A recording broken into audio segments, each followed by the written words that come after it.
We need at our table of awareness the logician, but equally we need the intuitive, we need the mystic. I almost died. I was allowed to go to the very precipice of death, of life and death, and look over the edge.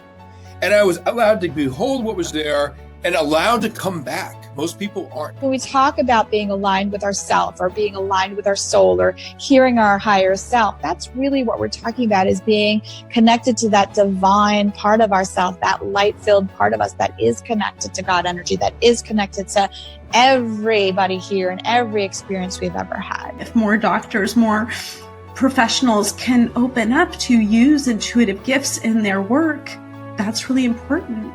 Hi, I'm Dr. Amy Robbins, and welcome to Life, Death, and the Space Between. I'm a licensed clinical psychologist and medium, and here we explore life, death, mediumship, near-death experiences, consciousness, and what it all means.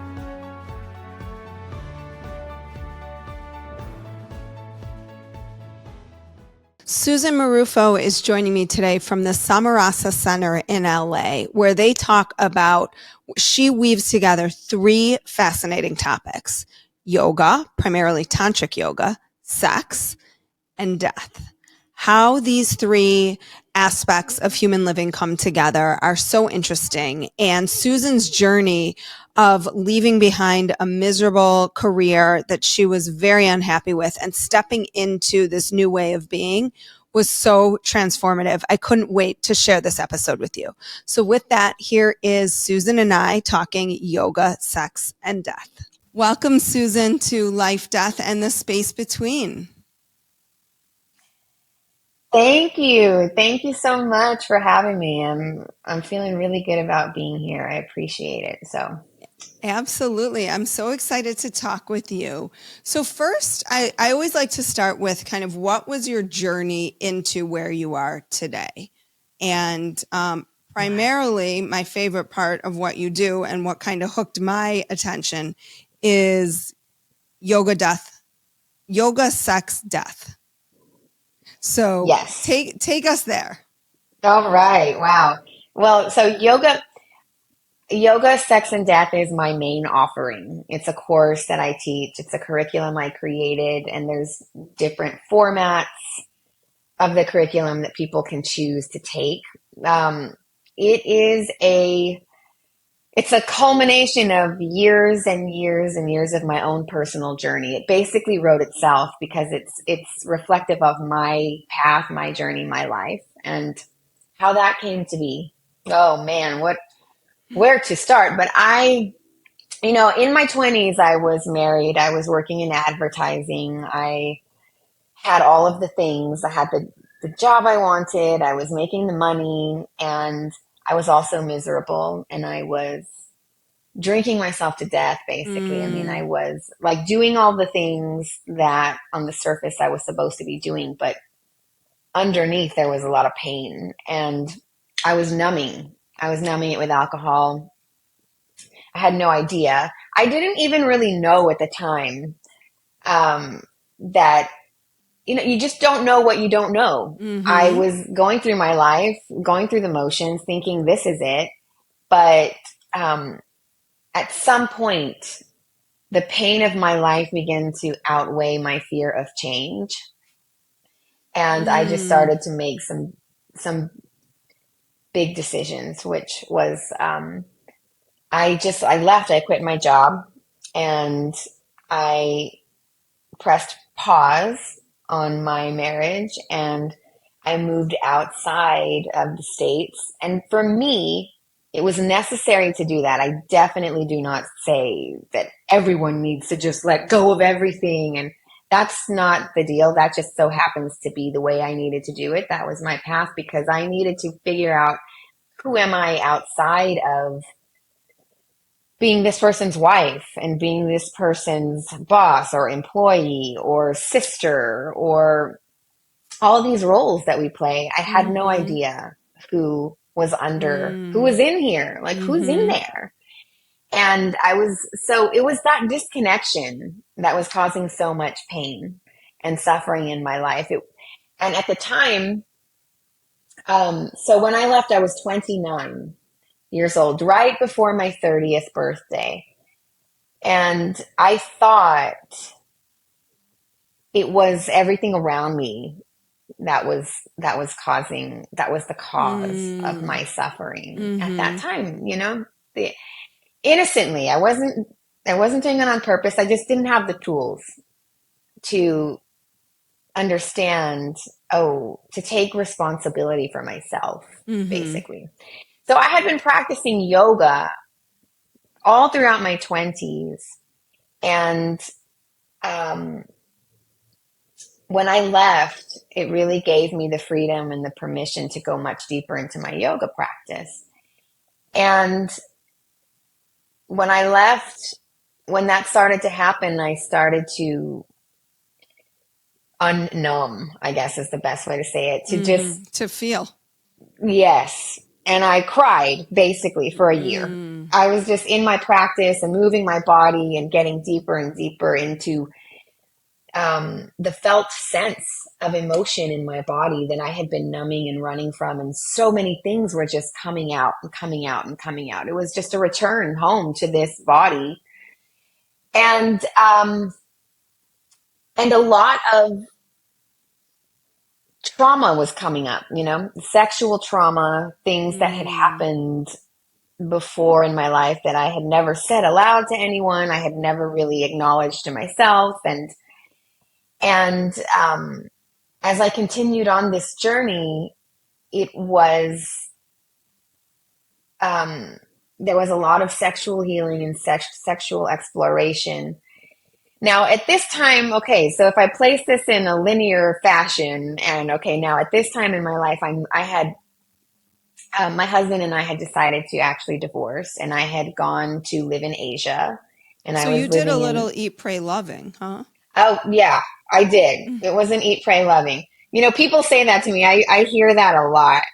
I never came back, really. I never returned. It was just, I was living away, and it was just like my whole life shifted. It just took another trajectory, and I'm still traveling, and I'll be in India for the first half of 2025. And so far I haven't gotten married again. I haven't had kids. It was like, it was a lifestyle change. It's been that way now for, I left the States in 2008, and it's been, but I created a business. I opened up a yoga center in Los Angeles, and that was the longest. I'm in LA now. I'm visiting. I have students here, and I just taught a workshop here in LA. So I come back to LA to do retreats and silent meditation things. So that's why I'm here now. But when our center closed, I lived in LA for 4 years, and that was the longest I had lived anywhere since 2008. And then once we closed in COVID, I just got back out on the road again. So now Samarasa is all online, and then I have in-person retreats. That's it. So when you say you, you really like left everything that you knew. How were you able to? It sounds like it felt like you had no choice. Like there were, or maybe you always have choice, but there were two choices, and one was not going to be good.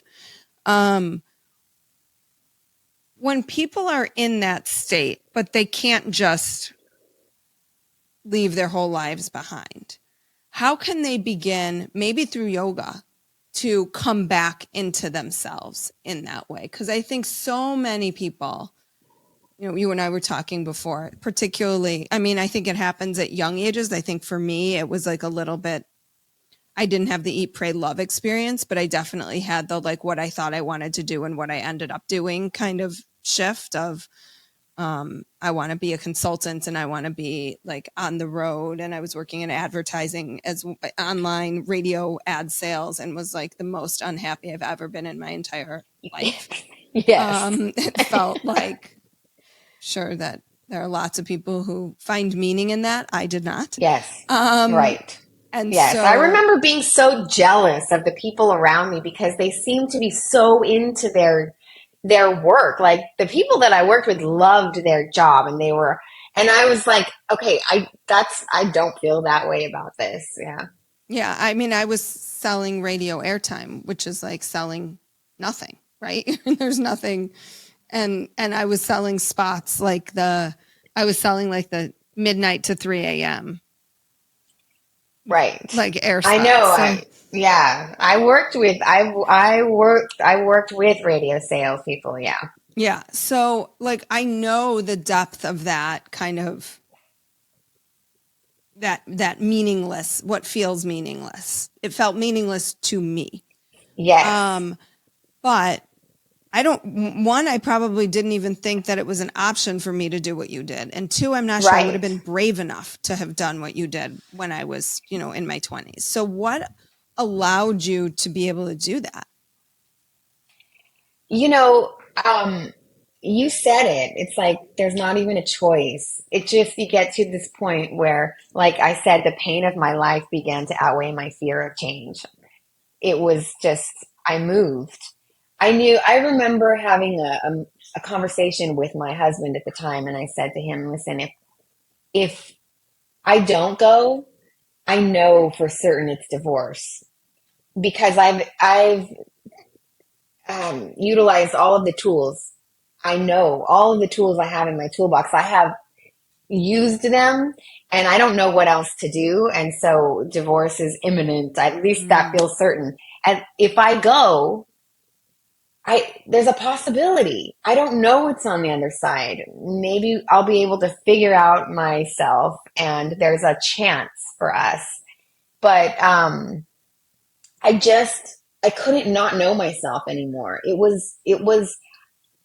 felt like I'll die if I keep going along this path. Something's going to give because I'm just so unhappy. And it wasn't even like I didn't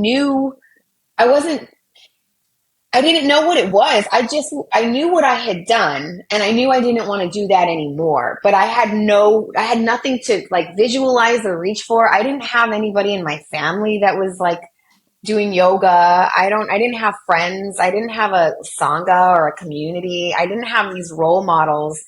I didn't know anything really. It was just that I knew what I had done and I knew I wanted to fling myself out into the world and just see what happened and figure it out and let it get messy and let it be sloppy. I needed to make my own mistakes and build some self-trust, because I had been doing what everybody else wanted me to do. And it's these betrayals. It was like I had been betraying myself my whole life in order to make other people happy and not on purpose. I really want to emphasize that. I don't look back at myself and be like, oh, that was so stupid, Susan. Like you should have known better, or why were you doing that? So anybody listening, I really want to emphasize we're all doing the best we can in the moment. And so I look back at that Susan fondly because I know she was doing her best. But I just couldn't not do it anymore. I mean, I had to stop blaming everybody else and turn to look at myself. And because that's where my freedom is. It's not, no one's going to give it to me. My husband isn't, I learned, I can spend, and I spent 10 years thinking he should give it to me. He should make me happy.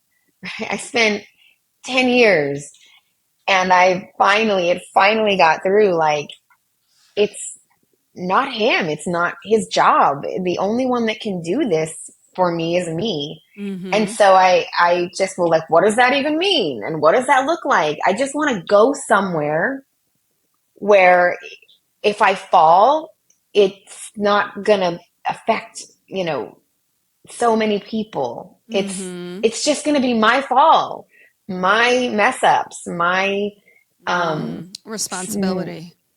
My responsibility. And that was very freeing. I felt like I could breathe for the first time in my life. And so there was a lot of death.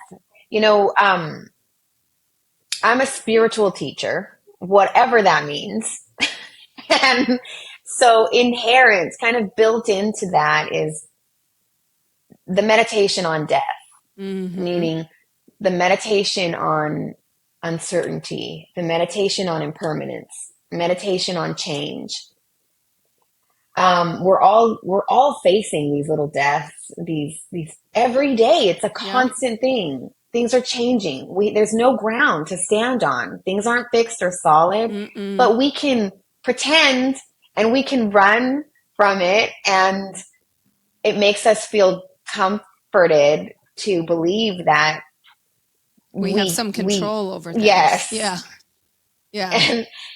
And really at the heart of my path and at Yoga, Sex, and Death is this, the thing that I have been meditating on since I left in 2008, which is there's no ground.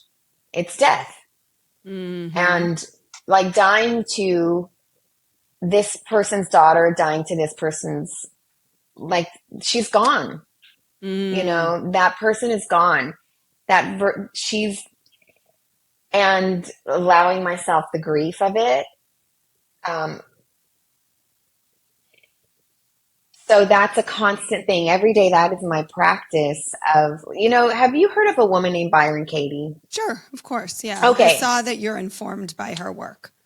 Yes. And because to me, it's yoga. What she does is yoga. That's my lens. That's your interpretation of her work. Yes. Okay. Yes. Because I had been studying yoga philosophy in different traditions like Zen Buddhism and Tibetan Buddhism. And for years, when I came to her work,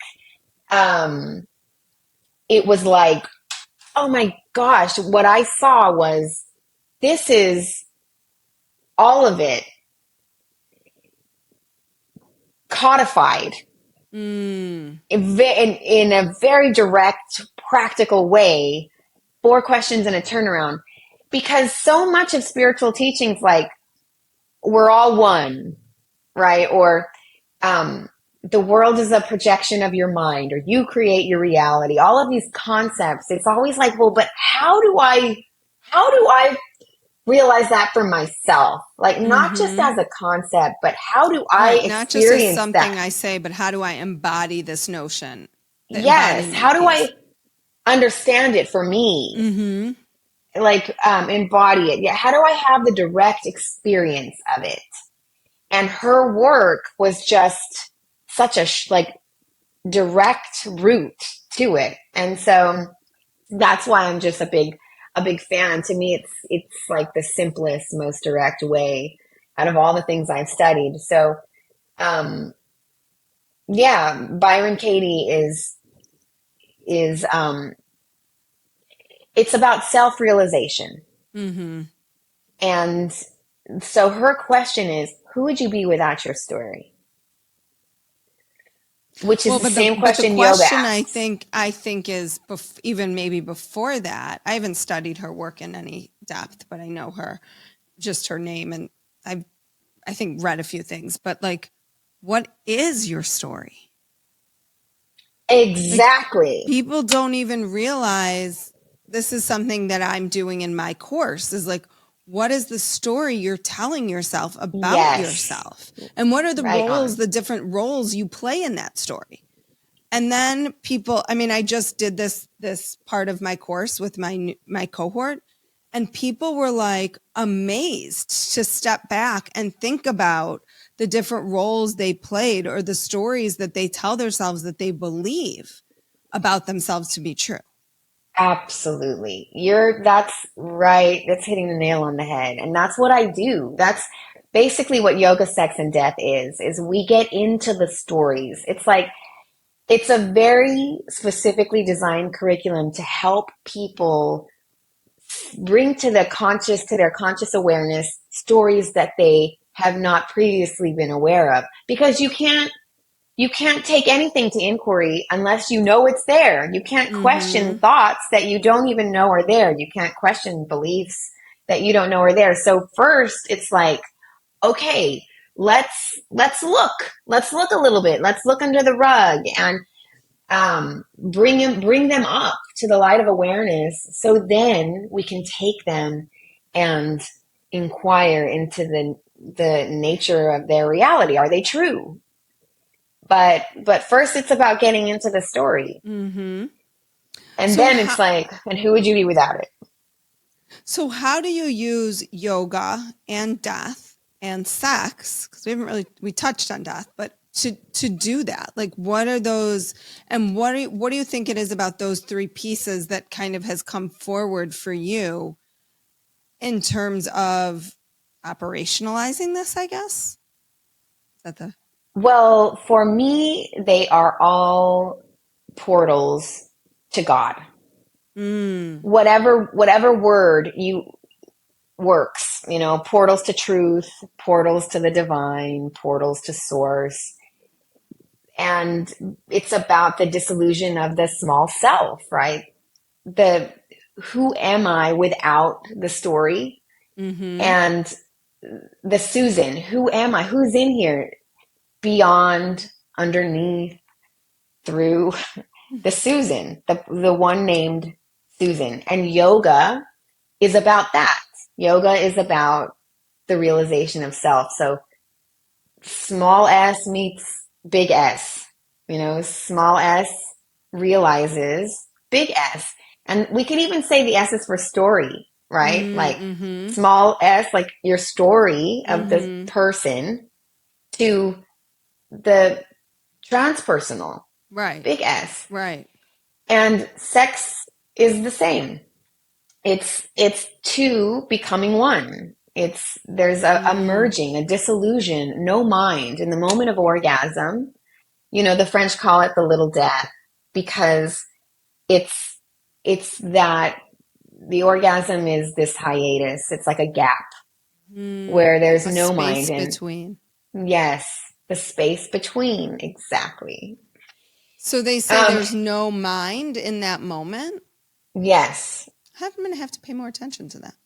Right. And so or what or not.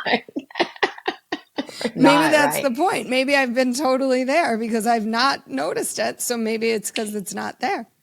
That moment of attending in your mind. It becomes meditation. Lovemaking becomes meditation. It's not a goal. It becomes letting go of a goal-oriented anything and just experiencing what's already there. And well, and I'm just thinking of how much the mind gets in the way of that meditation, right? Of those moments. How many people I work with around like the enjoyment of sex and the role that their mind plays in function or dysfunction around it. And a lot of my work is about making friends with the mind, because it's like in the leaning in the acceptance, in the making friends with, it's like there is a dissolution in the acceptance of it, and just not fighting it or resisting it. It's like making love to it. Right. It's allowed. It's okay. It can be here. And then there's this quieting that happens. Right. I think if you can engage with the mind, you start to realize how funny the mind is. Yes. You're absolutely. Like, what are you even hilarious saying? Right? Like if it was your friend, or when you make it your friend through your death, sex, and yoga, you start to be like, you are the most ridiculous, funniest friend I've ever had. Like, what are you saying to me? What are you even saying? It's the truth. It's that. It's an amusement, right? It's just this amusement where you see the mind, you see the thoughts coming in. It's like, oh, good one. It's so, It's like just good one. Like another, it's tricky. It's play. It's the mind at play. Mm-hmm. And we don't have to believe it, and we don't have to take it so seriously. And also that can be very scary for people. It can feel like death, because if I'm not this, then who am I? Right. And so ego death, a lot of it's ego death is what we're talking about in yoga, what yoga is about. And in sex, it's like, I know mind. The dissolution of self. The dissolution of self. And in death, what that is, death. And then there's the actual practice. So in yoga, sex, and death, we are practicing in like, okay, what does that mean in yoga?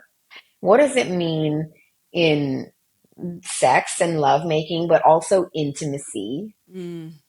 And so we're practicing just letting go. We're practicing loosening that grip of who we think we are, that story. And then once it gets to death, we do practice the actual death, what happens when the physical body dies. And according to the Tibetan Buddhist tradition, there are very particular teachings in that tradition on what happens when you die and through the process of dying and into the bardos and into the next rebirth.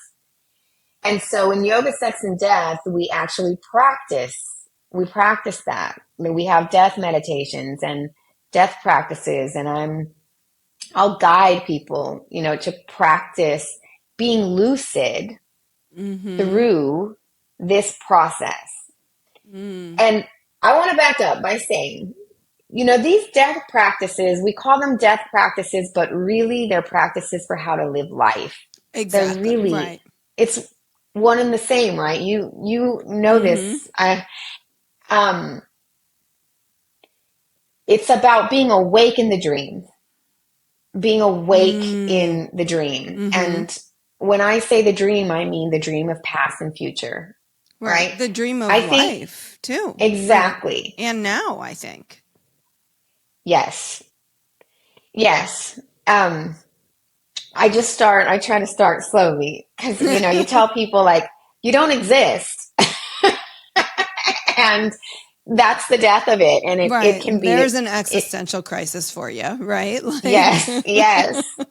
It can be very disorienting. And so anyway, it's just worse until somebody experiences it for themselves. But, the dream, the trance of thinking the past is what tells me my name is Susan, tells me I'm this person, my whole history, my memories.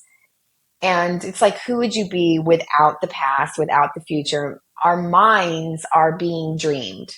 They're just being dreamed, and like you said, I can be awake in the dream. It's not like, oh, this dream sucks, or I'm in a dream and I shouldn't be in a dream and fighting the mind. It's like, I'm just awake to it, awake in the dream. I'm awake. The mind says what it's saying, and it's just like amusement. I'm aware. There's something that is aware that I am not that. That it's a happening.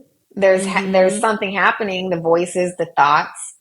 But if there's an awareness of those things, then I'm not those things. Interesting. Because you're saying if you are those things, you don't necessarily have the awareness to step outside and observe yourself. It's like the observing. Correct. What we try to teach people in psychology is like, you have an observing ego. And that ego has the capacity to step outside of yourself and observe what you are doing. Yes. And yoga would say the same thing. Yogic philosophy says the same thing, that there is an observing ego. I mean, they use different words, right. But that there's an observing ego, and it can observe and is still making notations, right? And then that there is an observer that is no note-taking, no judgment, it's simply awareness itself. And so it's fun to play with the overlaps of yoga and therapy, psychotherapy, and psychology. But yes, so what I'm talking about here is this word identification. I'm not identified so much with every thought I have, which is why I can hold it lightly and have a laugh about it, like you were saying, because I'm not so identified with it. I don't believe that it's who I am.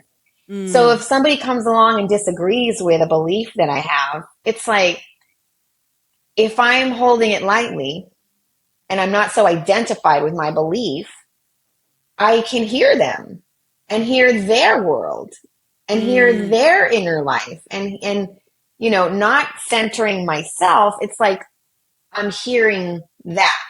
I can hear that because I have nothing to defend. I have nothing to hold on to. I'm open and connected.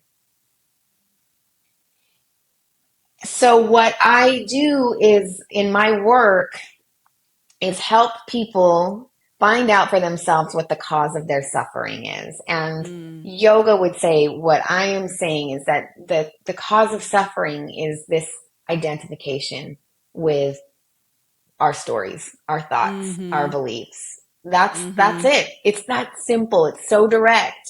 Yeah. The cause of the suffering is this attachment to what I'm believing. Right. And that's very Buddhist, right? In many ways. I mean, it's Buddhist, it's yogic, it's all of, yeah, but Buddhism has a lot of different ways. It's like one aspect of Buddhism, and this is a little simpler, I guess. It's like to one root. Buddhism has some roots, so a little bit more roots, and this one is just, this practice of the just going for that root attachment of identifying with what I'm thinking is that's where I rest. So, and when you talk about death, I think what I want to just magnify for people is that you aren't necessarily talking about a physical death, although that's part of it. Symbolically, it's around what death symbolically means to people. Like you described it. I mean, you died in many ways, right? The you that pre-2008 no longer exists. And so how much do you think that us hanging on to these parts of ourselves that need to be let go of lead to this suffering that you're talking about? It's 100% of the suffering. I mean, all of it. And it's innocent, no one's doing it on purpose. It's the way of things. But the teaching is like, we have now to practice, there's death happening all around us. Like I was saying, there's change. I'm constantly working with it, whether I'm aware of it or not.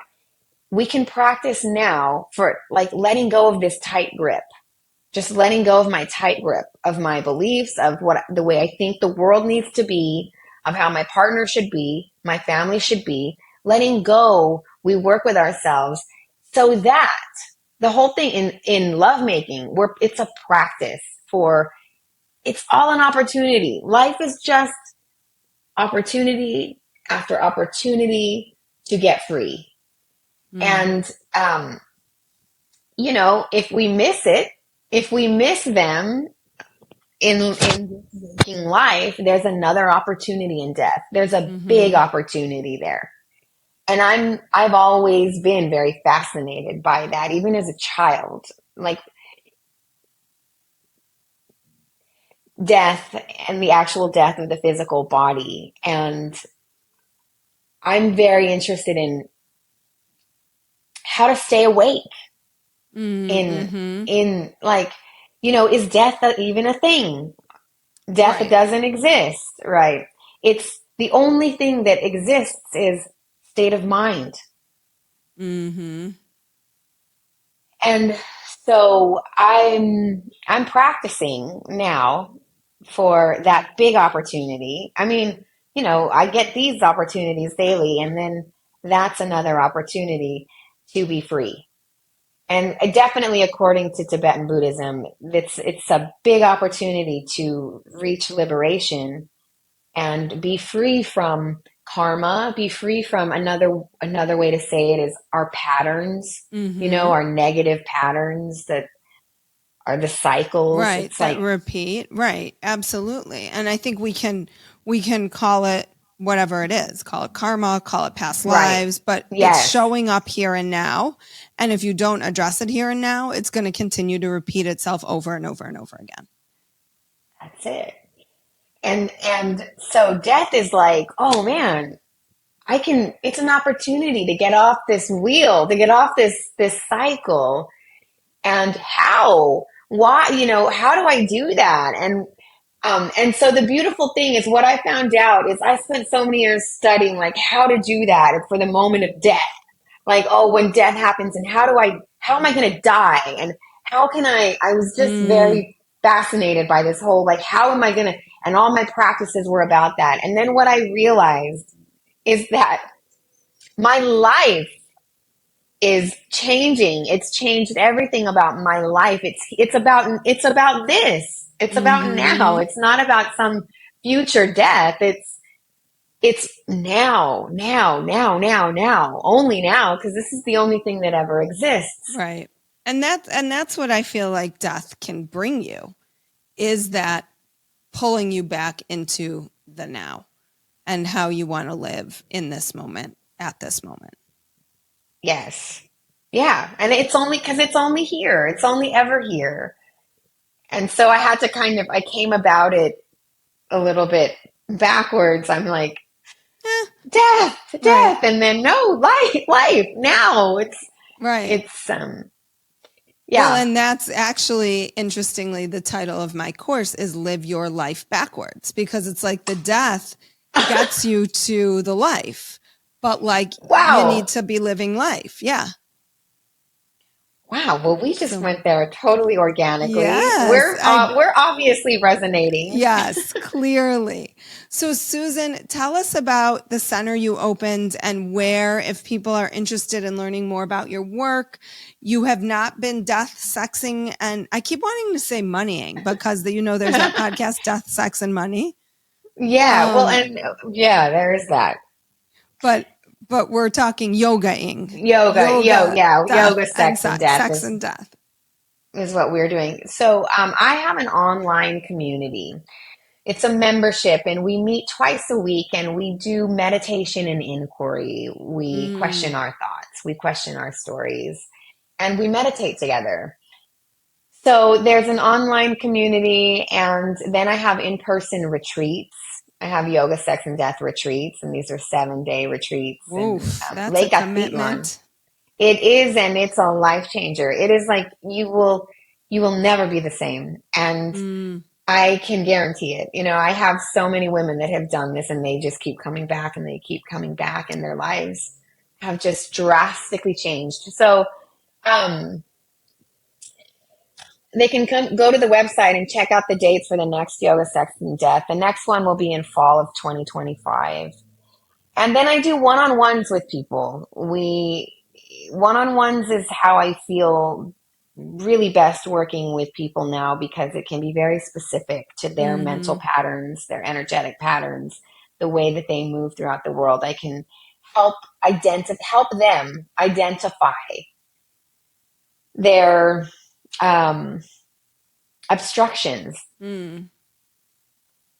So I'm not telling them. It's like I provide a space for inquiry, because it can only come from them. I can't do it for them. I don't know. Right.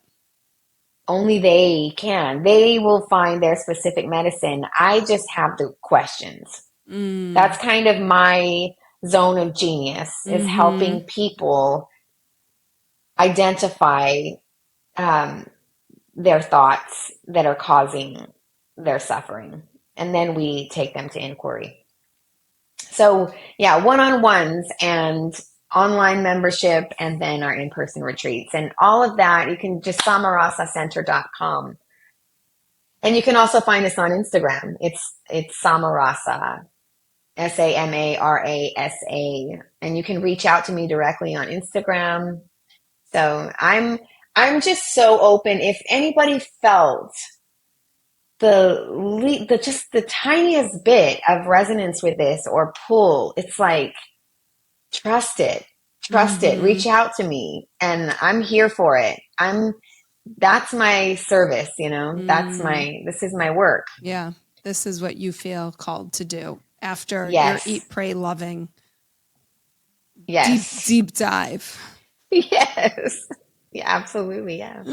Well, Susan, thank you so much for talking with us today, enlightening us. I love this, how you've framed this work. I think it's fascinating and clearly caught my attention. So anything that says sex and death, I think probably It's juicy. got a little right? spice to it. Yeah. Yeah. I loved it. I love that you were like, this caught my attention. Right. It seems to catch people. The title seems to catch people's attention. And then some people are like, that is not where I'm going. Right. As Right, my son would say, hell no. Hell no. That's right. Right. And then you could maybe inquire about why that is. That's the point, right? Like, the name kind of brings my people. It does the job, I think, for me. This is going to be intense. That we're going to be doing some work. And so the people that are up for that or feel ready for that find their way there. Mm-hmm. And if it's like, okay, that is not for me, that is also amazing and great. And I trust that. Right. The name kind of does it for me. Well, I love it. Susan, thank you so much today for your time and this really deep, meaningful conversation. Oh, I appreciate it. Thank you for having me, and thank you for doing this work and helping others to get their message out there, and for you putting forth your own work on death. It's just important. It's important work. It is, and it needs to be in the consciousness more. Agree. Yes. Like what you heard today and want to hear more? Wondering what comes next and what it all means? Head over to Apple Podcast, Spotify, Stitcher, Google Play, or anywhere you get your podcasts and hit subscribe. Also, if you could take a minute to rate and review my podcast, I would really appreciate it. Stay tuned as we continue to explore life, death, and the space between.